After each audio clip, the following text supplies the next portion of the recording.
Okay बच्चा, now let's move on to the next topic which is lipids. अब देखो यहाँ पे जो मैंने आपके सामने प्रेजेंट किए थे क्लासिफिकेशन ऑफ लिपिड्स, एनसीईआरटी में क्लासिफिकेशन नहीं दे रखी, बट ट्रस्ट मी, अगर आपको सच में biology and if you truly love and you truly want to follow in love with the subject, you have to understand in sequential way. NCERT ने भाई specially lipids को तो ऐसी रेड मारी है लिपिड्स की, honestly that's the word that comes to my mind. कुछ मतलब एक लाइन में मेंशन कर दिया, इट हैज इसे कितना छू के चली गई है बस, कि हर टॉपिक को मतलब कह भी दिया है और कुछ भी नहीं कहा है उससे रिलेटेड। ठीक है, जैसे फॉर एग्जाम्पल मैं आपको बताती हूँ। ठीक है, देखो यहाँ पे ना हम आगे अभी पढ़ेंगे, ठीक है, about palmitic acid, stearic acid, arachidic acid, ये फैटी एसिड की क्लासिफिकेशन होती हैं। फैटी एसिड दो तरीके के होते हैं, सैचुरेटेड, नॉन सैचुरेटेड। ठीक है, ओलिक, लिनोलिक, लिनोलेनिक। ठीक है, एनसीईआरटी ने पता क्या मेंशन किया? देखो एनसीईआरटी अगर मैं दिखाऊँ यहाँ पे, एनसीईआरटी ने बोला है, देखो ये पाल्मिटिक एसिड है 16 कार्बन एटम्स, ठीक है, एंड एराकिडोनिक एसिड है 20 carbon atoms, goes back home. कहीं नहीं बताया कहाँ से आए, क्या फैटी एसिड्स, कैसे, मतलब क्यों, क्या क्लासिफिकेशन, कुछ नहीं बताती, घर चली जाती है। ट्रस्ट में बता रही हूँ। ठीक है, तो काफ़ी एम्बिगुअस तरीके से दे रखा है एनसीईआरटी में ना, which is why you truly have to trust a teacher when it comes to lipids specifically and truly follow along. ठीक है, and you will be good to go. देखो अब लिपिड्स की बात करूँ तो लिपिड्स को हमने मेजरली 3 कैटेगरीज में क्लासीफाई किया है। We have simple lipids, we have conjugated lipids and then we have derived lipids. Simple lipids, conjugated lipids, derived lipids. Simple lipids बच्चा दो तरीके के होते हैं, वी हैव ट्रू लिपिड्स या जिन्हें न्यूट्रल लिपिड्स भी बोलते हैं, और वैक्सेस। तो सिंपल लिपिड्स फर्दर दो कैटेगरीज में क्लासीफाइड है, न्यूट्रल या true lipids, and then we have waxes. हम बच्चा अगर मैं बात करूँ ना, तो जो सिंपल लिपिड्स होते हैं ना, they are primarily made up of they primarily made up of glycerols and fatty acids. तो जो ग्लिसरॉल और फैटी एसिड्स है ना, they fundamental components of simple lipids. ठीक है, ग्लिसरॉल और फैटी एसिड जो है ये फंडामेंटली बहुत मेजर कॉम्पोनेंट्स है सिंपल लिपिड्स के। सिंपल लिपिड्स की कॉम्पोजिशन, ये कॉम्पोनेंट्स है, सिंपल लिपिड्स को बनाते हैं ये। बट एक्चुअली में अगर मैं आपसे पूछूँ ग्लिसरॉल और फैटी एसिड्स क्या सिंपल लिपिड्स है? नहीं, they are actually derived lipids. तो डिराइव्ड लिपिड्स की क्लासिफिकेशन में आप पढ़ोगे भी नहीं। ठीक है, फिर डिपेंडिंग ऑन कि एक ग्लिसरॉल के साथ कितने फैटी एसिड जुड़े, we have monoglyceride, diglyceride and triglyceride respectively. फिर एनसीईआरटी फैट्स और ऑयल्स के बारे में मेंशन करती है, बट फैट्स और ऑयल्स एग्जैक्टली क्या है नहीं बताती। ठीक है, तो triglycerides which are the most common type of glycerides that we use. ठीक है, उसके एग्जाम्पल्स हैं फैट्स और ऑयल्स। फिर फैट्स और ऑयल्स के बीच में डिफरेंसेस पढ़ेंगे। ठीक है, फिर सिंपल लिपिड्स के बाद वैसे हम पढ़ेंगे कंपाउंड लिपिड्स या कॉन्जुगेटेड लिपिड्स। ठीक है, जब लिपिड एक नॉन लिपिड पार्ट के साथ जुड़ा होता है, उसमें तीन मेजर कैटेगरीज होती हैं। वे फॉस्फोलिपिड्स, वे ग्लाइकोलिपिड्स एंड वे लाइपोप्रोटीन्स। ठीक है, फॉस्फोलिपिड्स, ग्लाइकोलिपिड्स तो तभी हमारे सिलेबस में, लाइपोप्रोटीन्स एज सच नहीं है। ठीक है, फॉस्फोलिपिड्स में जैसे कि हम पढ़ोगे लेसिथिन, एनसीईआरटी बस मेंशन कर देती है lecithin is a phospholipid, goes back home. क्या, कैसे, क्या, कुछ नहीं मेंशन कर। एक और फॉस्फोलिपिड होता है, बस तो कहने को अगर मैं बात करूँ तो सिफिलिन होता है। ठीक है, बट अगेन सिफिलिन सिफिलिन। ठीक है, सिफिलिन होता है एक्चुअली में, लेकिन सिफिलिन ऐसे एनसीईआरटी में मेंशन नहीं है, तो अगेन मत्था नहीं मारेंगे। लेसिथिन की बात करेंगे, ग्लाइकोलिपिड्स। ठीक है, फिर उसके बाद हमारे पास आ जाते हैं डिराइव्ड लिपिड्स। ठीक है, डिराइव्ड लिपिड्स में हमारे पास है fatty acids, steroids, glycerol, terpene, ऐसे और भी क्लासिफिकेशन होती हैं। ठीक है, बट एनसीईआरटी में फैटी एसिड्स के बारे में तो मेंशन कर रखा है। फैटी एसिड्स की दो categorisation, saturated fatty acids, unsaturated fatty acids, ये सब वर्ड्स मेंशन नहीं किया जहाँ तक मुझे याद है, but again will do the NCERT reading and will see. फिर उसके बाद एक ना बस नाम के लिए डिराइव्ड लिपिड्स में एक नाम मेंशन कर देते हैं, कोलेस्ट्रॉल। अरे भाई कोलेस्ट्रॉल है क्या? डिराइव्ड लिपिड्स में एक कैटेगरी होती है स्टेरॉइड की, और स्टेरॉइड्स में it's a type of sterol, cholesterol. ठीक है, cholesterol it's a type of steroid. ठीक है, तो वहाँ से तो मुझे एग्जैक्ट बच्चे को पता भी तो होना चाहिए ना कि ये चीज़ आ कहाँ से रही है, which is why the entire flowchart has been laid in front of you. Now let's actually start the topic. अब अच्छा अगर मैं लिपिड्स की बात करूँ तो लिपिड्स ना एक्चुअली में what are lipids? Lipids are never polymers, but again polymers ना होने के बावजूद भी they were still being retained in the written part, right? ये कहीं ना कहीं still they were being retained और they still remained in the macromolecular fraction या acid insoluble pool में रह जा रहे थे। क्यों? Because of the amphipathic nature of the lipids molecule. जहाँ पे जो उनकी हाइड्रोफोबिक टेल्स होती हैं, ठीक है, the minute you grind it and the minute they come in contact with the aqueous environment, ठीक है, ये क्या कर लेती हैं, ये स्पॉन्टेनियसली अरेंज हो जाती हैं in the form of hollow spheres, और ये क्या बना लेती हैं, एक वेसिकल्स बना लेती हैं। जो वेसिकल्स का ओवरऑल वेट होता है, this exceeds 10,000 Daltons, or which is why they get retained in the acid insoluble fraction. ठीक है, I hope that is clear to everybody. But lipids की ऐसे बात करूँ तो they are never polymers, because पहली चीज़ इनका जो molecular weight है that does not really exceed, अगर single lipid molecule की बात करूँ that does not even exceed 800 Daltons. ठीक है, तो ये है तो माइक्रो मॉलिक्यूल थी, विच इज़ वाई आपने लाइन में मेंशन की थी, और हमने जो स्टार्टिंग ऑफ द सेशन था उसमें एक लाइन भी मेंशन की थी, विच वाज कि lipids are not strictly a biomacromolecule, they not strictly a biomacromolecule, but कहीं ना कहीं you got the gist of it, right. अब जब इसलिए मैंने मेंशन किया lipids are never polymers. So what exactly are lipids, how do you define it? Lipids are oily, greasy, waxy substances which are insoluble in water. ठीक है।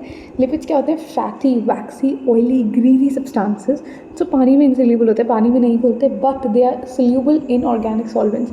ठीक है, organic solvents में सोल्यूबल होते हैं, जैसे ऑर्गेनिक सॉल्वेंट जैसे एसीटोन हो गया, एसीटोन वगैरह हो गया, जो ऑर्गेनिक सॉल्वेंट्स होते हैं इन सब में घुल जाते हैं। ठीक है, तो लिपिड्स की मैंने ब्रॉड कैटेगराइजेशन की। ठीक है, बट उससे पहले अगर मैं बात करूँ तो lipids are basically esters of fatty acids. Specifically अब ये जो लाइन है ना, lipids are esters of fatty acids.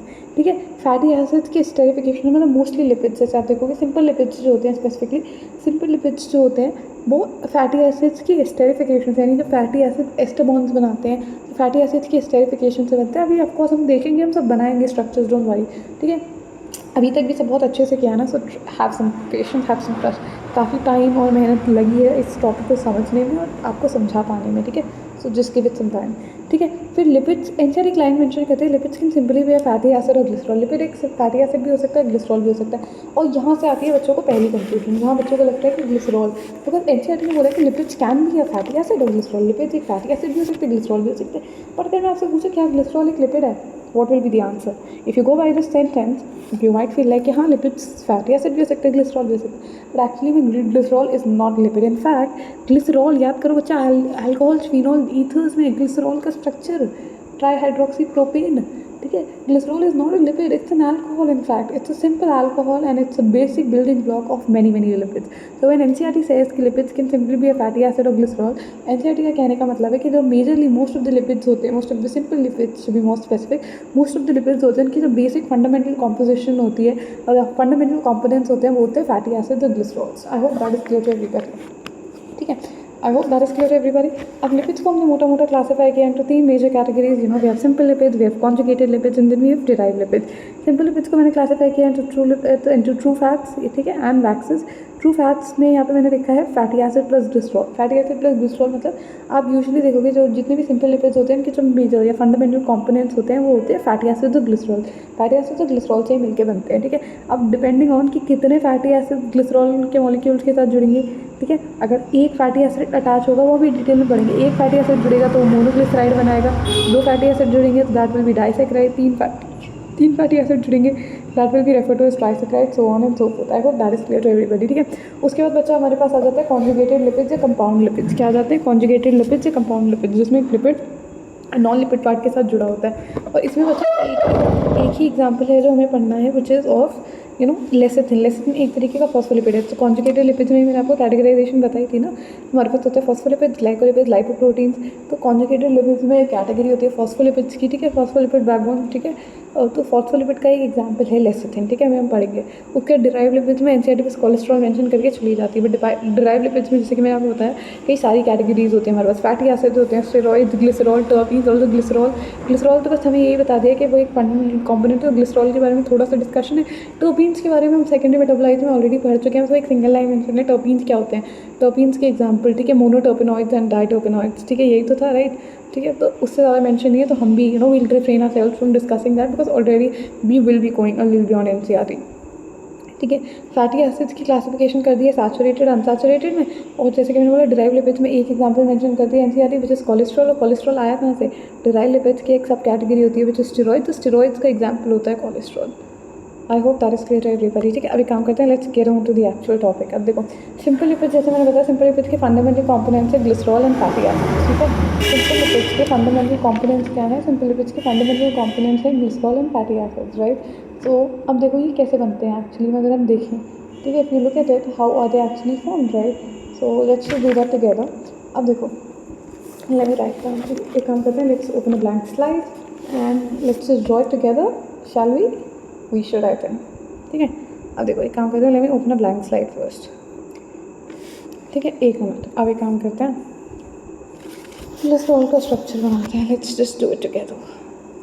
ठीक है, अब ग्लिसरॉल जैसे कि मैंने आपको बताया बेसिकली क्या होता है, glycerol it's an alcohol, right. और ग्लिसरॉल एक्चुअली में 3 कार्बन एटम से बनी होती है। So it has basically 3 carbon atoms. ठीक है, 3 कार्बन एटम्स। अब इन 3 कार्बन एटम्स का बेसिकली बिकॉज एक अल्कोहल है तो तीनों कार्बन एटम्स की एक वैलेंसी जो है वो OH ग्रुप से सेटिस्फाइड है, हाइड्रोक्सी ग्रुप से सेटिस्फाइड है। और जो रिमेनिंग वैलेंसीज है वो हाइड्रोजन से सेटिस्फाई होंगी, right. The remaining valencies are being satisfied by hydrogen. ठीक है, तो रिमेनिंग वैलेंसीज हाइड्रोजन से सेटिस्फाइड है। तो if you go by this is actually the structure of glycerol. ये एक्चुअली में स्ट्रक्चर है ग्लिसरॉल का। ठीक है। ग्लिसरॉल का नाम एक और कॉमन नाम होता है which is trihydroxy propane. Obvious reasons right. अगर आप ध्यान से देखो तो यहाँ पे देखो एक OH ग्रुप, एक OH ग्रुप, एक OH ग्रुप, 3 OH ग्रुप है। सो ट्राईहाइड्रोक्सी वो ट्राईहाइड्रोक्सी प्रोपेन, ठीक है। 3 कार्बन एटम्स के लिए प्रोप, सिंगल बॉन्ड इन, और 3 हाइड्रोक्सी ग्रुप्स। तो glycerol is informally also refer to as trihydroxy. I guess ये नाम NCERT में भी मेंशन है, not mistaken, will see that. But glycerol को मोर भी क्या बोलते हैं, कॉमन नेम है इसका ट्राईहाइड्रोक्सी प्रोपेन, ठीक है। तो ये तो हो गया स्ट्रक्चर हमारा ग्लिसरॉल का। ये किसका स्ट्रक्चर हो गया, ये हो गया ग्लिसरॉल का, ठीक है। अब हम एक्चुअली में स्ट्रक्चर बनाना सीखते हैं फैटी एसिड्स का। किसका स्ट्रक्चर बनाना सीखते हैं बच्चा, let's try and understand the structure of fatty acid. तो ग्लिसरॉल में आप ध्यान रखो कि ग्लिसरॉल में बेसिकली क्या होता है, 3 कार्बन एटम्स होते हैं। There are 3 carbon atoms with 1 valency being satisfied by OH group. और अब हम पढ़ेंगे फैटी एसिड्स के बारे में, ठीक है। तो फैटी एसिड्स के बारे में पढ़ते हैं, गिव मी अ मोमेंट, ठीक है। यहाँ तो हो गया ये। अब आ जाओ हमारा फैटी एसिड्स के बारे में। अब फैटी एसिड्स के हम बच्चा कैसे क्लासीफाई करते हैं ना, फैटी एसिड्स को बेसिकली हम डिफाइन करते हैं basically compound wearing a carboxyl group like a COOH वाला carboxyl group is attached to a hydrocarbon chain, ठीक है। where a carboxyl group is attached to a hydrocarbon chain। और ये जो हाइड्रोकार्बन चेन है ना, इसमें एक से लेके इफ आई नॉट मिस्टेकन 1 से लेके 19 1 to 19 कार्बन एटम्स हो सकते हैं, right. It can have maximum 19 carbon atoms, ठीक है। सो यही होती है फैटी एसिड्स की डेफिनेशन, ठीक है। If I want to define it for you, let's just go back to notes, ठीक है। देखो फैटी एसिड्स को हमने कैसे डिफाइन किया, fatty acids are basically long chain of hydrocarbon with a COOH group, ठीक है। लंबी लंबी चेन्स होती हैं हाइड्रोकार्बन की, जिसमें एक कार्बोक्सिल ग्रुप होता है, ठीक है। अब ये या फिर NCERT कैसे बोलते हैं, एक carboxyl group when it's attached to a long chain of hydrocarbon, and this hydrocarbon chain can have a maximum of 19 carbon atoms. 1 से 19 कितने भी हो सकते हैं, मैक्सिमम 19 होने चाहिए, ठीक है। और यानी और कार्बोक्सिल एटम की कार्बोक्सिल ग्रुप की कार्बन को मिला के टोटल 20 कार्बन एटम्स होते हैं। इससे ज़्यादा एक्सीड नहीं करना चाहिए। This is refer to as a fatty acid, ठीक है। अब देखो फैटी एसिड का अगर मुझे स्ट्रक्चर ड्रॉ करना हो, ठीक है, अगर मुझे फैटी एसिड का स्ट्रक्चर ड्रॉ करना हो, तो the structure of fatty acid will look somewhat like this. Give me a moment, okay. Fatty acid का अगर मुझे मान लो बच्चा स्ट्रक्चर ड्रॉ करना हो, तो structure of fatty acid will look somewhat like this. यहाँ पे जो एक कार्बोक्सिल ग्रुप है COOH ग्रुप है, ये अटैच्ड है एक R ग्रुप से, ठीक है। अभी जो R ग्रुप है it can have a maximum number of 19 carbon atoms, ठीक है। 19 कार्बन एटम्स हो सकते हैं, ठीक है। अब इसे मैं अगर मान लो एक्सपैंड करके लिखो, तो इसे मैं ऐसे भी लिख सकती हूँ, जैसे लेट्स से एक R ग्रुप है और यहाँ पे C डबल बॉन्ड OH, ठीक है। ये हो गया एक्चुअली में फैटी एसिड का मॉलिक्यूल, ठीक है। अभी R ग्रुप में कार्बन नंबर वेरी कर सकता है, मैक्सिमम 19 हो सकते हैं, ठीक है। अब क्या करेंगे, अब हम इनसे बनाएंगे डिफरेंट टाइप्स ऑफ ग्लिसराइड्स, ठीक है। अब डिपेंडिंग ऑन कितने फैटी एसिड ग्लिसरॉल से आके जुड़ेंगे, will get monoglycerides, triglycerides and triglycerides respectively. अब मेरा क्या कहने का मतलब है, let's try and understand this. देखो हम सबको पता है ग्लिसरॉल का structure, we are all well versed with the structure of glycerol. जिसको नहीं पता एक और बार देख लो, 3 कार्बन एटम्स, ठीक है। 3 कार्बन एटम्स, एक वैलेंसी जो है वो OH हाइड्रोक्सिल ग्रुप से सेटिस्फाइड है, और जो रिमेनिंग वैलेंसीज हैं बच्चा, the remaining valencies are being satisfied by hydrogen atom. तो रिमेनिंग वैलेंसीज वो हाइड्रोजन से। तो ये हो गया हमारे पास स्ट्रक्चर ग्लिसरॉल का। अब डिपेंडिंग ऑन कितने फैटी एसिड्स ग्लिसरॉल से आके जुड़ेंगे, we get monoglyceride, diglyceride and triglyceride respectively. So if let's say one fatty acid molecule is being attached to a glycerol molecule, if one fatty acid molecule is being attached to a glycerol molecule, we refer to it as monoglyceride, right? Let's say अगर मैं इसका colour change कर दूँ and let's say अगर मान लो मेरे पास जैसे fatty acid को मैंने कैसे रिप्रेजेंट किया, लेट्स से ये R1, ठीक है। R ग्रुप में कार्बन नंबर वेरी कर सकता है 1 से लेकर 19, ठीक है। C double bond OH group, ठीक है। तब लेट्स से अगर मान लो मेरे पास एक फैटी एसिड मॉलिक्यूल ग्लिसरॉल, एक फैटी एसिड मॉलिक्यूल ग्लिसरॉल से अटैच हुआ, so 1 fatty acid molecule is attach to a glycerol molecule, we get monoglyceride. तो अब देखो यहाँ पे क्या होगा ना, अब यहाँ पे क्या होगा, इफ यू ऑब्जर्व केयरफुली, ये जो फैटी एसिड है इसका OH और ग्लिसरॉल का H ये आपस में कंबाइन करके यहाँ से एक वाटर का मॉलिक्यूल लॉस हो जाएगा, ठीक है। एक वाटर मॉलिक्यूल का लॉस होगा and the compound that we actually obtain from here, ठीक है। अब यहाँ से एक वाटर मॉलिक्यूल अगर लॉस हो गया, तो एक वाटर मॉलिक्यूल के लॉस होने के बाद क्या होगा, देखो bond will look somewhat like this. ऐसे एक वाटर मॉलिक्यूल चला गया। अब आप अगर ध्यान से नोटिस करोगे ना, तो ये जो ऑक्सीजन है ना, ये ऑक्सीजन ये ऐसे यहाँ पे ये ऐसे बॉन्ड बन जाएगा। And this when one fatty acid molecule is attached to a glycerol molecule, ये जो मुझे स्ट्रक्चर मिला ये है मोनोग्लिसराइड। ये स्ट्रक्चर क्या है बच्चा, this is actually monoglyceride. I hope that is clear to everybody. इतना सबको समझ आया, ठीक है। Now let's try understand this further, ठीक है। अब एक काम करते हैं, लेट्स से मान लो एक काम करते हैं, मैं इसको भी ना इरेज ही कर देती हूँ, erase this is well, that's the point. ठीक है, तो आई एम श्योर आपको मोनोग्लिसराइड तो समझ आया होगा। मोनोग्लिसराइड हमने कैसे बनाया। मोनोग्लिसराइड इज, ये हमारे पास लेट्स से एक ग्लिसरॉल था, ठीक है, ये एक ग्लिसरॉल था, OH OH OH, ठीक है, यहाँ से H रिमेनिंग वैलेंसीज हाइड्रोजन से सेटिस्फाई कर दी। अब मान लो अब यहाँ पे एक फैटी एसिड मॉलिक्यूल आएगा, लेट्स से R1, ठीक है, C double bond O OH, ठीक है, R ग्रुप में कितने भी कार्बन आइटम्स हो सकते हैं। और इस ग्लिसरॉल बेसिकली फैटी एसिड का जो OH है और ग्लिसरॉल का H, ये बन के ये यहाँ से एक वाटर मॉलिक्यूल लॉस हो जाएगा, और ये जो है ऑक्सीजन, ये डायरेक्टली इस कार्बन के साथ एक बॉन्ड बना लेगा। ठीक है, अगर एक फैटी एसिड मॉलिक्यूल आके जुड़ता है तो जो हमें कंपाउंड मिलेगा वो है हमारा monoglyceride. That compound is actually referred to as monoglyceride. क्या मिलेगा, यहाँ एक ऑक्सीजन बचता है ना, एक ऑक्सीजन बचता है, ठीक है, तो ये जो हमें मिला वो है मोनोग्लिसराइड। अब मान लो एक और फैटी एसिड मॉलिक्यूल आके जुड़ा, एक और फैटी एसिड मॉलिक्यूल आया, let's say it has R2 group, ठीक है, number of carbon atoms very कर सकते हैं, C डबल बॉन्ड OH, ठीक है। अब यहाँ पे अगेन इस फैटी एसिड का OH और इस ग्लिसरॉल का H मिलके आपसे एक वाटर मॉलिक्यूल बनाएंगे, एक वाटर मॉलिक्यूल का लॉस हो जाएगा, ठीक है, there will be a loss of this water molecule, और ये जो ऑक्सीजन है डायरेक्टली इस कार्बन से बॉन्ड बना लेगा, right. So let's just make that happen, ठीक है। तो अब मान लो, अब इस केस में अगर हम जो सेकंड वाला केस देखें, सेकंड वाले केस में बेसिकली हमारे दो fatty acid, two fatty acids molecule are being attached or bonded to one glycerol molecule. So when one glycerol molecule is bonded to two fatty acids, so ये एक glycerol molecule दो fatty acids से जुड़ा हुआ है, this is referred to as disaccharide. Sorry, disaccharide कह रहा हूँ, मेरा दिमाग खराब हो गया है। This is actually referred to as diglyceride. When you speak for so long, you do tend to get overwhelmed. ठीक है, तो बच्चा ये क्या हो गया, ये हमारे पास जो हुआ है ना, this is actually diglyceride. I hope that is clear to everybody. इतना सबको समझ आ गया, ठीक है। अब एक काम करते हैं और इसको डिस्कस करते हैं थोड़ा सा, ठीक है, एक काम करते हैं थोड़ा सा और डिस्कस करते हैं। अब मान लो मैं एक और फैटी एसिड मॉलिक्यूल ले आई, जैसे R3 C double bond OH, ठीक है। तो अगेन ये जो फैटी एसिड है इसका OH और ग्लिसरॉल का H, ठीक है, यहाँ से एक वाटर बना लेंगे और एक वाटर मॉलिक्यूल निकल जाएगा। So the compound that we actually get, ठीक है। अब यहाँ से एक वाटर मॉलिक्यूल का लॉस करा दो, ठीक है, इसको मैं एक काम करती हूँ थोड़ा सा ऊपर की तरफ लिखती हूँ। यहाँ से ना एक वाटर मॉलिक्यूल लॉस हो जाएगा, अरे यार, यहाँ से एक वाटर मॉलिक्यूल का लॉस हो जाएगा, ठीक है, और ये जो ऑक्सीजन है ये इसके साथ डायरेक्टली बॉन्ड बना लेगा। तो आप क्लियरली देख सकते हो यहाँ पे ये एक फैटी एसिड, दो और यहाँ तीन, when three fatty acid molecules are attached to one single glycerol molecule, this structure that you actually see, this is of a triglyceride. ये बच्चा जो आपको दिख रहा है, this is actually triglyceride. I hope that is clear to everybody. इतना सबको समझ में आया, यही थे स्ट्रक्चर्स, ठीक है। अब डिपेंडिंग ऑन, ठीक है, अब ये तो हो गया हमारे पास कितने फैटी एसिड जुड़ते हैं, ठीक है, यहाँ पे हमने देख लिया, वी हैव स्टडीड दिस, ठीक है।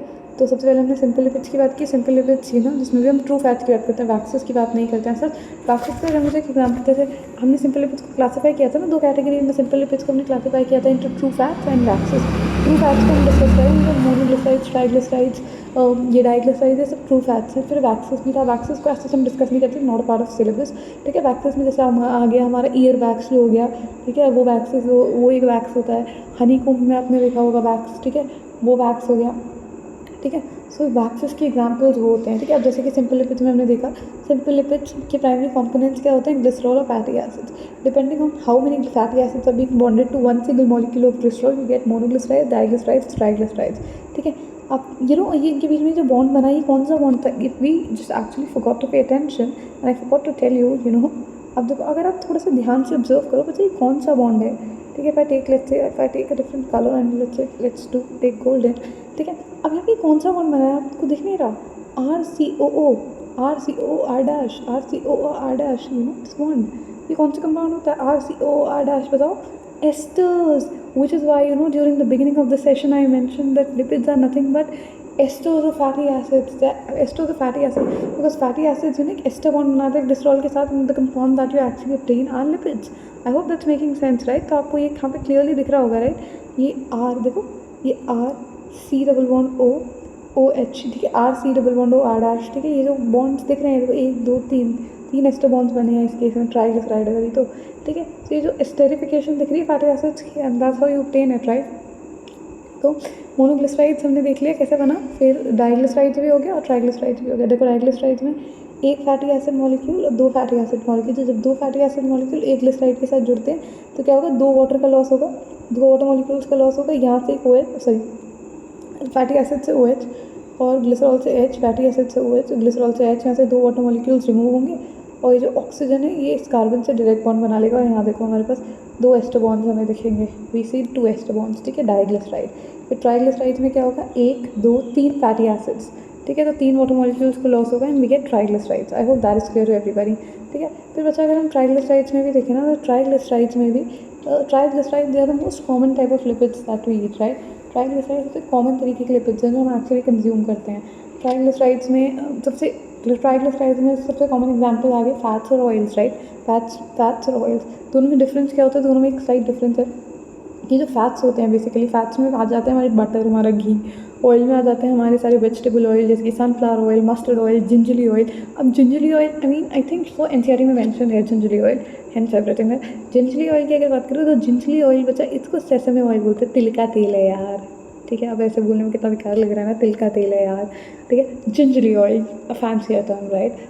जिंजली ऑयल कुछ नहीं होता, सेसमे ऑयल मतलब तिल का तेल होता है, ठीक है, जिंजली ऑयल, ठीक है। तो triglycerides are the most common types of lipids that we eat, और ट्राइग्लिसराइड्स के 2 कॉमन मेजर एग्जांपल्स हैं फैट्स और लिपिड्स। अब दोनों में डिफरेंसेस क्या है, it's just quickly go through the differences. Fats जो होते हैं बच्चा they are solids at room temperature, fats जो होते हैं वो सॉलिड्स होते हैं रूम टेम्परेचर पे। यहीं पे अगर बच्चा मैं बात करूँ इनकी ऑयल्स जो होते हैं liquid at room temperature, fats are solid at room temperature, these oils are liquid at room temperature. Fats जो होते हैं बच्चा इनका हाई मेल्टिंग पॉइंट होता है, फैट्स जो होते हैं they have high melting point. Oil की बात करूँ तो oil have a low melting point, ठीक है। और बिकॉज फैट्स का हाई मेल्टिंग पॉइंट होता है इसलिए तो ये सॉलिड स्टेट में एग्जिस्ट करते हैं रूम टेम्परेचर पे, सॉलिड्स होते हैं पिघलते नहीं, बस उनका मेल्टिंग पॉइंट होता है। और जो ऑयल्स होते हैं वो हमेशा लिक्विड स्टेट में रहते हैं रूम टेम्परेचर पे, क्यों, क्योंकि इनका जो मेल्टिंग पॉइंट होता है वो रिलेटिवली लो होता है। फैट्स के एग्जाम्पल हो गए बटर और घी, और ऑयल का एग्जाम्पल हो गया वेजिटेबल ऑयल जैसे कि sunflower oil, gingelly oil, etcetera etcetera, ठीक है। ये हो गया। उसके बाद अभी तो हमारे पास रह गई है ना क्लासिफिकेशन, अभी तो रह गई। अब देखो अभी हम बात करते हैं ना फैटी एसिड्स की। अब हम बात करें फैटी एसिड्स की, जैसे हमने देखा है जो सिंपल लिपिड्स हैं इनके प्राइमरी कंपोनेंट्स क्या थे, ग्लिसरॉल और फैटी एसिड्स, ठीक है। अब fatty acids are basically nothing but long chain of hydrocarbon, अभी हमने पढ़ाई, ठीक है। एक तरीके से डिराइव लिपिड्स होते हैं, if you go by the structure. अच्छा, डिराइव लिपिड्स की वजह डेफिनेशन क्या होती है, वो exactly are derive lipids, if I were to ask you. Derive lipids बचा they are obtained from the hydrolysis of simple and compound lipids. तो जब सिंपल कंपाउंड लिपिड्स टूटते हैं ना तो उनसे आपको मिलते हैं ये डिराइव लिपिड्स, जैसे कि फैटी एसिड्स हो गया, जब आप उनका हाइड्रोलिसिस करोगे तो आपको फैटी एसिड्स मिलते हैं, आपको आपको स्टेरॉइड्स मिल सकते हैं, आपको ग्लिसरॉल वगैरह मिल सकता है। तो these are basically obtained by the hydrolysis. तो if you go by that basis they are actually a type of derive lipids. Fatty acids को अगर मैं क्लासीफाई करूँ 2 कैटेगरीज में, so I will classify them into 2 categories. Fatty acids can be classified as saturated fatty acids and unsaturated fatty acids. फिर unsaturated को भी further कितने unsaturation कितने, mono unsaturated, di unsaturated, try unsaturated, this is never ending list, ठीक है। तो but we will only do what's relevant, ठीक है। फैटी एसिड 2 कैटेगरीज में डिवाइडेड है, we have saturated fatty acids and we have unsaturated fatty acids. Saturated fatty acids की बात करूँ तो बच्चा सैचुरेटेड फैटी एसिड मतलब fatty acid chains basically have all single bonds between the carbon atom. Saturation, ठीक है। Saturated bonds क्या होते हैं, सैचुरेटेड जब कार्बन के चारों बॉन्ड सिंगल हों, that is saturated hydrocarbon, right, saturated, ठीक है। बट कार्बन के अगर मान लो एक भी डबल बॉन्ड है, कार्बन में एक भी डबल या ट्रिपल बॉन्ड प्रेजेंट है तो अनसैचुरेटेड हो जाता है, राइट, अनसैचुरेटेड कंपाउंड।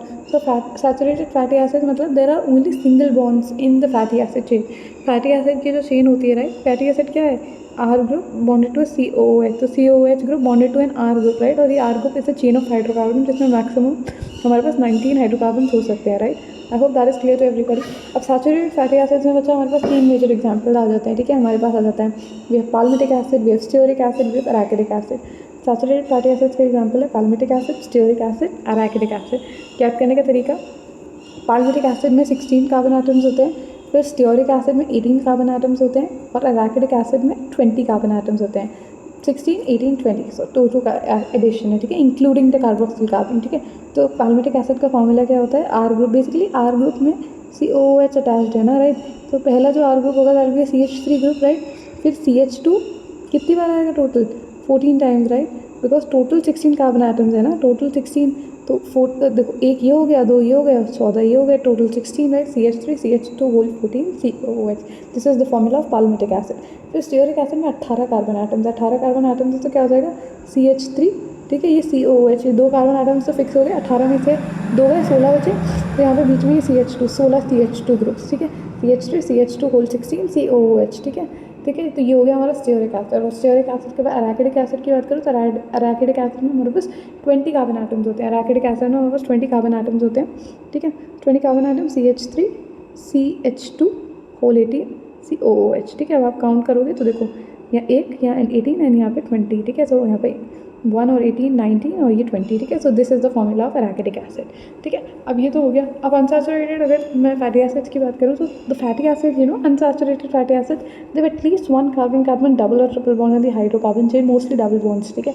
तो they have at least 1 double bond in the hydrocarbon chain. So unsaturated fatty acid होते हैं जिनमें double bonds are present, you know, along with single bond तो होते ही है, you know, to satisfy the balance. ही double bond, at least एक भी डबल बॉन्ड होगा ना, अनसैचुरेटेड फैटी एसिड की कैटेगरी में आ जाएगा। Unsaturated fatty acid further divide होते हैं पर उसको डिवाइड नहीं करते, ठीक है। अनसैचुरेटेड फैटी एसिड्स के एग्जाम्पल है हमारे पास ओलिक एसिड, फिर ओलिक में आगे लिन जोड़ दो तो लिनोलिक एसिड, फिर linolenic acid. I know the name might get confusing, but if you just repeat it certain number of times, you'll be good to go, trust me on that, ठीक है। तो unsaturated में पहला example हो गया oleic acid, फिर हो गया लिनोलिक एसिड, फिर हो गया लिनोलेनिक एसिड और फिर हो गया अराकिडोनिक एसिड। बच्चे ध्यान रखना, arachidic acid was a saturated fatty acid, arachidonic acid was an unsaturated fatty acid. ध्यान रखो, अराकिडिक एसिड जो है वो एक सैचुरेटेड फैटी एसिड है, अराकिडोनिक एसिड जो है वो एक अनसैचुरेटेड फैटी एसिड है। I hope that is clear to everybody, ठीक है। Arachidic acid saturated fatty acid, arachidonic acid unsaturated fatty acid. I hope this distinction is very clear to everybody, ठीक है। ठीक है, अब देखो ओलिक एसिड में बच्चा we have a total of 18 carbon atoms. Linoleic acid में भी हमारे पास 18 कार्बन आइटम्स होते हैं। लिनोलेनिक एसिड में भी हमारे पास 18 कार्बन आइटम्स होती है। अराकिडोनिक एसिड में हमारे पास 20 कार्बन आइटम्स होती है। अराकिडिक एसिड में 20 कार्बन आइटम्स है, अराकिडोनिक एसिड में भी 20 कार्बन आइटम्स है। डिफरेंस क्या आ जाता है in the degree of unsaturation, right. ये सैचुरेटेड होते हैं, ये अनसैचुरेटेड होते हैं। तो इसको एग्जैक्ट सीक्वेंस में ही मैंने लिखा है, ओलिक, लिनोलिक, लिनोलेनिक और अराकिडोनिक, ठीक है। तो ओलिक में 1 डबल बॉन्ड, लिनोलिक में 2 डबल बॉन्ड्स, लिनोलेनिक में 3 डबल बॉन्ड्स और अराकिडोनिक में 4 डबल बॉन्ड्स, ठीक है। I hope that is clear to everybody, ठीक है। उसके बाद once we are done with triglycerides, 1 minute, give me a moment, ठीक है। ट्राइग्लिसराइड्स हो गया। एक काम करते हैं एनसीईआरटी से रीड करते हैं, मतलब ट्राइग्लिसराइड्स तक सिंपल लिपिड्स वाला पोर्शन रीड करते हैं। सो एनसीईआरटी कैसे डिस्क्राइब करती है, एनसीईआरटी बोलती है, just give me a moment, okay let's do it.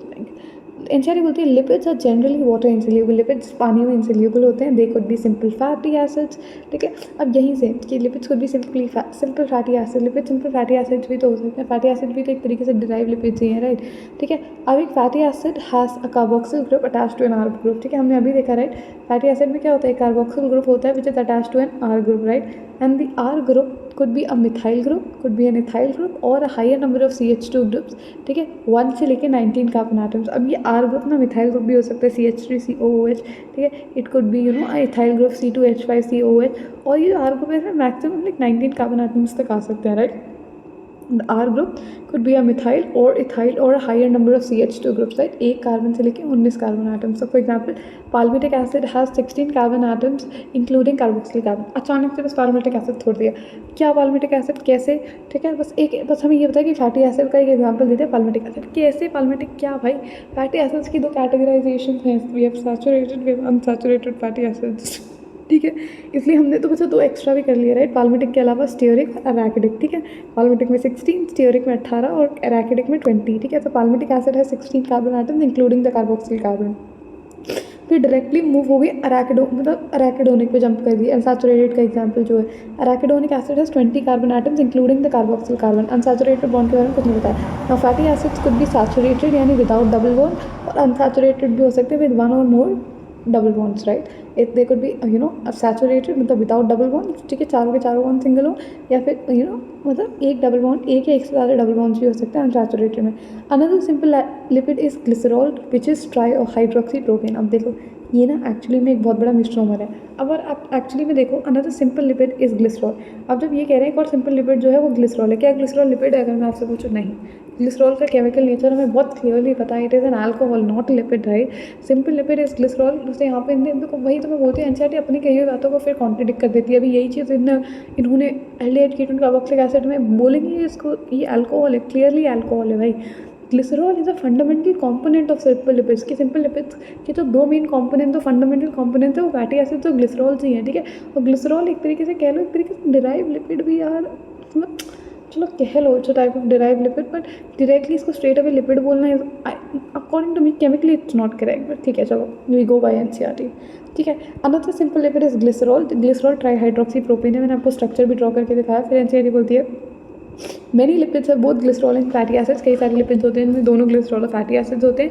Here the fatty acids are found esterified with glycerol. ठीक है, यहाँ पे क्या होता है, फैटी एसिड्स जो होते हैं ना they found esterified with glycerol का मतलब है बच्चा जो फैटी एसिड्स होते हैं ना they forming ester bonds with glycerol. Ester bonds बना रहे होते हैं ग्लिसरॉल के साथ, एंड डिपेंडिंग ऑन कितने फैटी एसिड्स जुड़े हैं ग्लिसरॉल से they can be then monoglyceride, diglyceride and triglyceride. अब these are also called as fats and oils based on the melting point। देखा कंटिन्यू कर दे किस कौन who are called fats and oils, right? Triglycerides. ठीक है, triglycerides की बात की है। ट्राइग्लिसराइड्स के दो एग्जाम्पल्स होते हैं फैट्स और oils, and you know they are fats और ऑयल्स, और उनके बीच में डिफरेंशिएटिंग फीचर होता है इनका melting point. Fats have a higher melting point, oils have a relatively lower melting point and hence they are liquid at room temperature. ठीक है, oils have a lower melting point, example gingerly oil which is nothing but sesame oil and hence remain as oil in winters। can you identify a fat from the market? क्या आप एक fat का नाम बता सकते हो जो market से ऑब्टेन होता है? बटर, घी, यार कितने सारे हैं। ठीक है, some lipids have phosphorus and a phosphorylated organic compound in them। अब यहाँ से आ जाता है कॉन्जुगेटेड लिपिड, तो इसको भी हम कंटिन्यू करते हैं। ठीक है, एक काम करते हैं, will come back to this. First let's now understand, now that we are done with simple lipids and we have had a fair discussion on simple lipids, let's with attention to conjugated lipids. Conjugated lipids में बच्चा क्या होता है, conjugated मतलब जुड़ना, जब lipid के साथ एक नॉन लिपिड पार्ट भी जुड़ा होता है ना, that is what is refer to as conjugated lipids. ठीक है, कॉन्जुगेटेड लिपिड्स में मैंने 3 कैटेगरीज बताई थी, phospholipids, glycolipids, lipoproteins. First of all we study about phospholipids because majorly phospholipid ही दे रखा है, ग्लाइकोलिपिड्स भी ऐसा मेंशन नहीं है इसमें, राइट? तो फॉस्फोलिपिड्स की ही बात करेंगे हम। फॉस्फोलिपिड में लेसिथिन का नाम लिख के छोड़ दिया, देखो जिसके अगर मैं पढ़ाऊँ ना आपको, देखो ये लाइन देखो कितना दिया है इन्होंने फॉस्फोलिपिड्स के बारे में।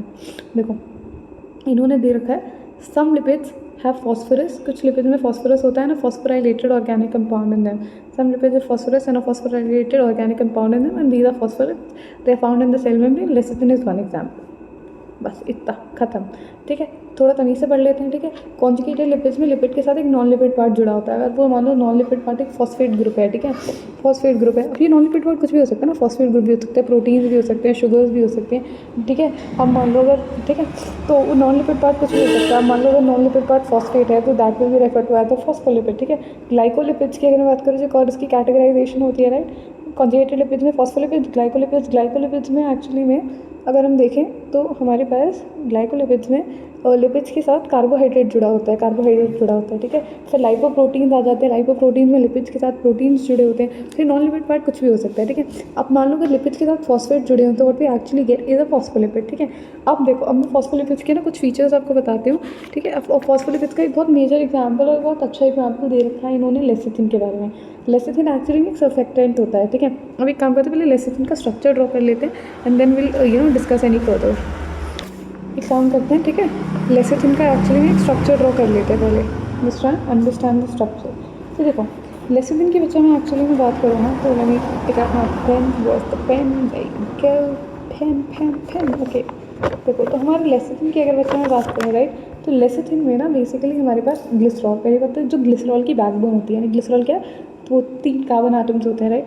तो ग्लिसरॉल है एक तो अपना ग्लिसरॉल है, देखो 3 कार्बन एटम्स वाला ग्लिसरॉल। ठीक है, अब ये रहा अपना glycerol, OH,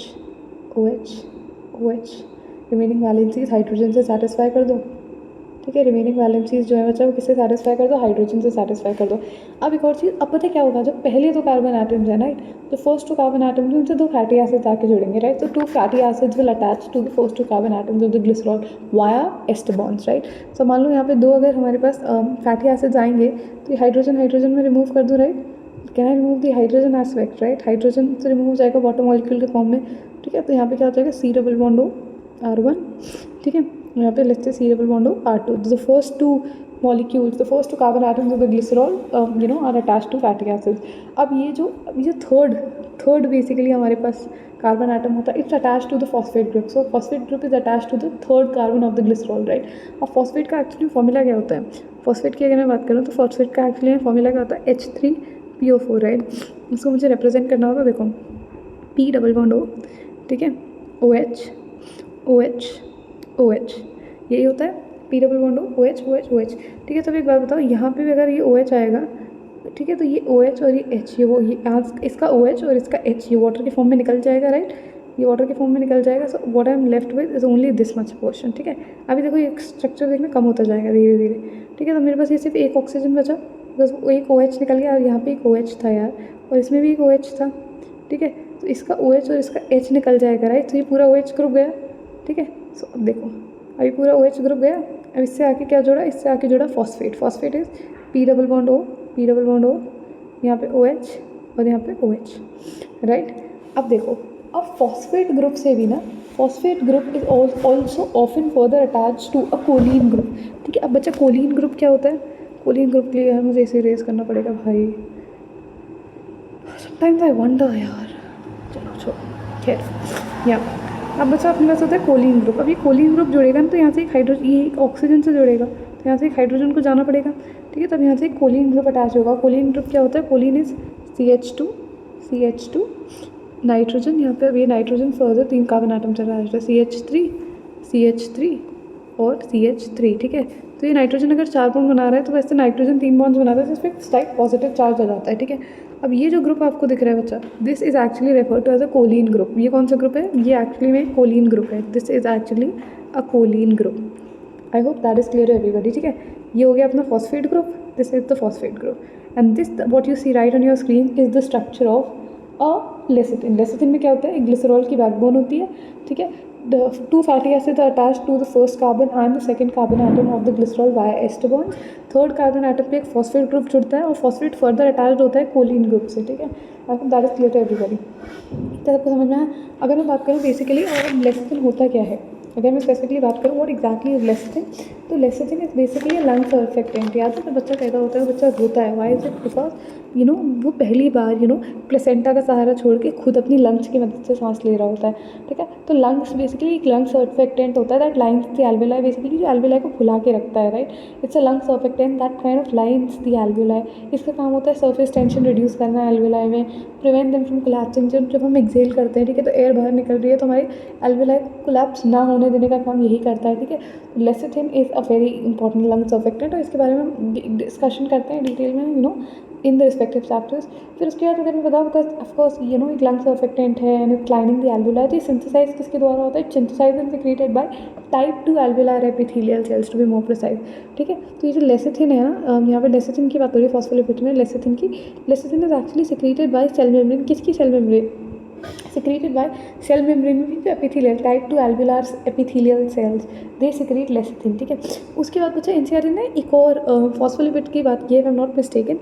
some tissues especially the neural tissues have lipids with more complex structures and goes back home. अब अपने अज्यूम करो कि वो क्या है, इसलिए बोलते हैं decoding of NCERT is a tough job, and once you fall in love with the textbook, you will literally fall in love with the subject, but in order to fall in love with the textbook, that's quite a challenge in itself. ठीक है, रटने वाली बात नहीं करूँ, falling in love with the subject की बात करूँ, because every single line should actually make sense. ठीक है, तो जब एनसीईआरटी बोलती है some tissues especially the neural tissues have lipids with more complex structures, इसका क्या मतलब है?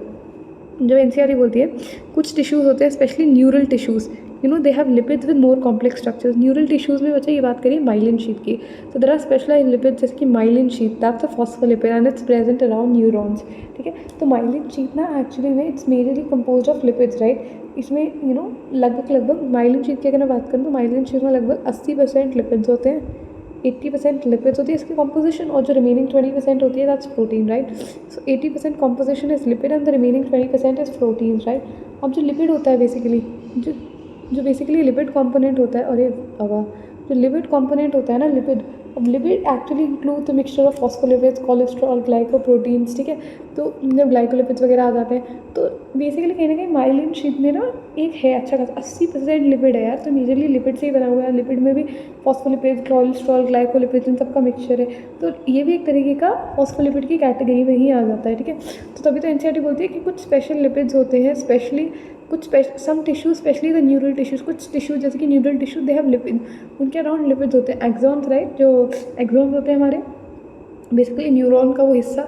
ठीक है, उनके अराउंड ऐसे माइलिन शीट्स होती है ना, so they have lipids with more complex structures, उनका और ज़्यादा कॉम्प्लेक्स स्ट्रक्चर होता है. ठीक है, I hope that is clear to everybody. अब हम थर्ड कैटेगरी पे मूव ऑन करते हैं व्हिच इज डिराइव्ड लिपिड्स. ठीक है, डिराइव्ड लिपिड्स वो होते हैं, अब देखो डिराइव्ड लिपिड्स की मैंने एक्चुअली डेफिनेशन लिखी है. They have lipid-like property but do not have any long chain of hydrocarbons or glycerol as such, right? Instead, they are fused rings. And now, what do I actually mean by that? इससे मेरा क्या मतलब है? अब देखो, जैसे कि मैंने आपको बताया था जब मैंने लिपिड्स की आपको डेफिनेशन दी थी कि डिराइव लिपिड्स में हमारे पास काफ़ी सारी कैटेगरीज आ जाती हैं। इनफैक्ट सारी तो मैंने मेंशन भी नहीं की, ठीक है। डिराइव लिपिड्स में हमारे पास आ जाते हैं फैटी एसिड्स, डिराइव लिपिड्स में हमारे पास आ जाते हैं बच्चे ग्लिसरॉल, ठीक है। डिराइव लिपिड्स में फैटी एसिड्स, डिराइव लिपिड्स में हमारे पास आ जाते हैं ग्लिसरॉल, डिराइव लिपिड्स में उसके बाद हमारे पास आ जाते हैं fatty acid, glycerols, terpene, sterols, ठीक है। तो उसमें से भी सिर्फ स्टीरोल का एक एग्जाम्पल दिया, और ये मैंने जो डेफिनेशन लिखी है ना ये स्टीरोल्स के लिए, बिकॉज एग्जाम्पल ही स्टीरोल्स को दिया है यार, तो फिर बाकी किसी की डेफिनेशन को लिखी, ठीक है। तो sterol is basically a structure which consist of 4, basically एक रिंग लाइक स्ट्रक्चर होता है, ठीक है। इसमें ऐसे लॉन्ग चेन, बिकॉज ऑफ अभी तक हम यही तो सीखते आ रहे हैं RCOH, this should be the structure of lipids, right. But sterols because एक डिराइव लिपिड्स है, right, they have lipid like properties but do not have वो लॉन्ग चेन ऑफ हाइड्रोकार्बन या ग्लिसरॉल, वो सब नहीं होता, इंस्टेड फ्यूज रिंग्स प्रेजेंट होती हैं। एंड तो ये वो प्रोसेस देखो, यहाँ पे मैंने एक डायग्राम भी ऐड किया है, ठीक है। ये एक जनरल स्टेरोल का न्यूक्लियस है, या स्टेरोल स्केलेटन बोल लो। स्टेरोल का न्यूक्लियस बेसिकली कोर रीजन जो कहते हैं, जो स्टेरोल होता है ना, स्टेरोल का स्ट्रक्चर होता है, उसमें 4 रिंग्स होती हैं, बेसिकली 4 रिंग्स होती हैं which are fuse, right, 4 ring which are fused with one another, ठीक है। And this forms the steroid nucleus, ठीक है। ये पहली रिंग होती है, ये दूसरी रिंग, ये तीसरी रिंग, ये चौथी रिंग, ठीक है। अब इसी के इर्द गिर्द सब घूम रहा होता है। अब जो फर्स्ट रिंग होती है, राइट, द फर्स्ट रिंग, ठीक है, उसमें थर्ड पोजीशन पे एक हाइड्रोक्सिल ग्रुप होता है, तो hydroxyl group is attached at the third position of the first ring. I first ring है, फर्स्ट रिंग की अगर मैं नंबरिंग करूँगी तो ये ऐसे होती है फर्स्ट रिंग की numbering, 1 second, give me a moment, 1 2 3। First ring की जो थर्ड पोजीशन है इस पर एक OH, एक हाइड्रोक्सिल ग्रुप प्रेजेंट होता है। और जो हमारी फोर्थ रिंग होती है, जो this is 1 2 3 and fourth ring होती है ना, फोर्थ रिंग पे बच्चा, फोर्थ रिंग पे हमारे पास एक वेरिएबल ग्रुप प्रेजेंट होता है, so variable side chain is attach to the fourth group, ठीक है। और उसके बाद कई सारे आप देखोगे स्टेरोल्स होते हैं जिनमें एक डबल बॉन्ड होता है इन द बी और द सेकंड रिंग, ठीक है। तो आप ये देखो 1 2 3 4 ये 4 रिंग है, ठीक है। अब देखो यहाँ पे अगर 1 2 3 जो फर्स्ट रिंग है उसकी थर्ड पोजीशन पे एक OH ग्रुप प्रेजेंट है, और जो फोर्थ रिंग है basically they have a variable group, उसमें एक्चुअली में क्या प्रेजेंट है बच्चा, उसमें एक वेरिएबल ग्रुप प्रेजेंट होता है, ठीक है। अब कई सारे स्टेरोल्स जो होते हैं they have a double bond, ठीक है, इन द बीच रिंग, तो ये देखो बी रिंग है, सेकंड रिंग जो होती है ना उसमें एक डबल बॉन्ड भी प्रेजेंट होता है। और ये जो स्ट्रक्चर है कोलेस्ट्रॉल का, अगर नॉट मिस्टेकन, ये NCERT में दे भी रखा है, ठीक है। तो इसको बनाना सीख लेते हैं, कैसे बनाते हैं, ईजी है यार, मतलब डिफिकल्ट नहीं है। कॉमन स्टेरोल का स्ट्रक्चर तो यही रहेगा, सब स्टेरोल्स का यही होता है, ठीक है। देखो इसको सीख लो, ये देखो 4, यहाँ पे देखो 2, बेसिकली यहाँ पे 6 कार्बन रिंग्स, ठीक है, जैसे फ्यूज्ड है। फिर ये तीसरी रिंग, और जो चौथी रिंग होती है ना वो एक पेंटेन वाली रिंग होती है, ठीक है, 5 कार्बन की पेंटेन वाली रिंग होती है 5 कार्बन की। और इस 5 कार्बन की जो पेंटेन वाली रिंग है ना, इस पे से, इसकी ये जो नॉब है इस पे से यहाँ पे एक हाइड्रोक्सिल ग्रुप होता है, ठीक है। हाइड्रोक्सिल ग्रुप मतलब एक वेरिएबल ग्रुप अटैच्ड होता है, ठीक है। तो इसे ऐसे करना है, ठीक है। तो इसे लेट्स से मैं अगर इसको ड्रॉ करना बताऊँ तो देखो, आप ड्रॉ करना देख भी सकते हो यार, इट्स रिलेटिवली ईजी है। देखो एक मिनट, मैं भी चूज़ अ डिफरेंट कलर थोड़ा सा, ताकि आपको समझ में तो आए। देखो ये देखो, ये एक 6 कार्बन की रिंग, इससे फ्यूज है एक और 6 कार्बन की रिंग, ठीक है। फिर यहाँ से एक तीसरी 6 कार्बन की रिंग, और फिर इससे अटैच्ड है एक 5 कार्बन की रिंग, राइट। अभी जब 5 कार्बन की रिंग है, यानी फोर्थ रिंग, इससे एक वेरिएबल साइड चेन अटैच होती है। अब इस वेरिएबल साइड चेन को कैसे बनाओ, देखो एक और मान लो आप ये पेंटेन बना रहे हो, ठीक है, बट इसे ऐसे ना क्लोज करके, इस पेंटेन को, एक मिनट, इस पेंटेन को 1 2 3 ऐसे अंदर की तरफ ना क्लोज करके हम क्या कर देते हैं ना, इसे 1 2 3 4 इसे अंदर की तरफ ना क्लोज करके इसे बाहर की तरफ ले जाते हैं, और ऐसे 2 साइड चेन्स बना दो, ठीक है। इतना सबको समझ आया। फिर यहाँ से एक C, एक basically carboxyl group, carboxyl group कह रहे सॉरी, एक कार्बन, ठीक है। यहाँ से इन दोनों के बीच से एक कार्बन ब्रांच कर दो, इन दोनों के बीच से एक कार्बन ब्रांच कर दो, ठीक है। और जो फर्स्ट कार्बन है, मतलब जो फर्स्ट रिंग है उसकी थर्ड पोजीशन पे, this is 1 second, first second third position पे एक OH ग्रुप प्रेजेंट होता है। I hope that is clear to everybody, ठीक है। इतना सबको समझ आया, and yeah that is pretty much it. अब देखो, तो सबसे common of them are sterol, सबसे कॉमन होते हैं स्टेरोल, और स्टेरोल्स में भी सबसे ज़्यादा कॉमन क्या है, कोलेस्टेरॉल। क्या कॉमन है सबसे, कोलेस्ट्रॉल। कोलेस्ट्रॉल बच्चा बेसिकली लिवर में सिंथेसाइज होता है, which majorly synthesize in the liver, ठीक है। एंड या it's majorly synthesize in the liver. Apart from that may be to talk about cholesterol. Cholesterol में एक्चुअली में इसका जो प्रिकर्सर होता है ना वो एसिडिक एसिड होता है। So cholesterol is the most well known animal sterol, सबसे ज़्यादा जाने जाने वाला कि हम लोग के अंदर कोलेस्ट्रॉल लेवल्स बढ़ जाते हैं, तो it's the most well known animal sterol. Cholesterol जो होता है it's synthesized in the hepatic cells of the liver, जो लिवर के सेल्स होते हैं hepatic cells of the liver, उसकी सिंथेसाइज होता है मेनली, मतलब वो मेजर साइट होती है। उसके अलावा कुछ हद तक cholesterol is also synthesize by your intestines, ठीक है। फिर और थोड़े कम अमाउंट में synthesize by adrenal gland, even your brain synthesizes cholesterol, can you imagine, but in relatively much lesser amounts, right. बस एक चीज़ याद रखना, अगर आप इनको पूरे को काउंट करोगे ना कार्बन एटम्स को, तो cholesterol has a total of 27 carbon atoms. I hope that is clear to everybody, ठीक है। अब इसकी एनसीईआरटी रीडिंग कर लेते हैं जल्दी से। तो इसकी तो एनसीईआरटी रीडिंग हमने वैसे भी कर ही ली थी ना, कोलेस्ट्रॉल का तो एग्जाम्पल मेंशन था ही एनसीईआरटी में, था कि नहीं था यार, why am I getting just so confused, ठीक है। ये हो गया एक तरीके से। चलो now let's move on to the next topic which is nucleic acid, ठीक है। Next topic is nucleic acid. अब देखो न्यूक्लिक एसिड, ठीक है। अब हम नए मॉलिक्यूल्स के बारे में पढ़ेंगे विच is nucleic acid, again a very very important molecules from exam point of view. अब देखो न्यूक्लिक एसिड की बात करें तो न्यूक्लिक एसिड कहाँ से आए, कैसे आए, and all of that we will study that in detail. अब देखो न्यूक्लिक एसिड की मैं बात करूँ, देखो it's made up of 2 words, right, nucleic plus acid. What do you think, कहाँ से आए, कैसे आए, and all the composition, can you tell me. अब देखो न्यूक्लिक एसिड थे ना, दे वर फर्स्ट, देखो 2 वर्ड से मिलकर बनाया, न्यूक्लिक और एसिड, ठीक है। They were found, 1 second, nucleic acid का again introduction. Now let's move on to the next structure which is nucleic acid, ठीक है। अब न्यूक्लिक एसिड ना बच्चा 2 वर्ड से मिलकर बना है, न्यूक्लिक और एसिड। न्यूक्लिक आता है न्यूक्लियस से, because they are found in the nucleus, सबसे पहले किसमें पाए गए, they are found in the nucleus, right. और एसिड की अगर मैं बात करूँ तो एसिड में ये बेसिकली एसिडिक होते हैं नेचर में, they are acidic in nature, ठीक है। तो nucleic acid found in nucleus, और एसिड क्यों, बिकॉज एसिडिक होते हैं नेचर में। और एसिडिक क्यों होते हैं, बिकॉज अभी तो हमने मोल बायो कहीं ना कहीं पढ़ ही लिया, राइट। तो हमें पता है कि बेसिकली जो हमारे जो डीएनए होता है, आरएनए होता है, उसमें जो बैकबोन होती है, शुगर फॉस्फेट बैकबोन होती है, फॉस्फेट ग्रुप जो होता है फॉस्फोरिक एसिड होता है, राइट। तो acidic nature is owing to the presence of phosphate group and hence the name nucleic acid. और उसके बाद न्यूक्लिक क्यों आता है, बिकॉज पहली बार ये न्यूक्लियस में पाए गए थे, they were first discovered in dead WBC या पस सेल्स। न्यूक्लिक एसिड थे, they were first isolated from pus cells, ठीक है। पहली बार पस सेल से आइसोलेट किए गए थे।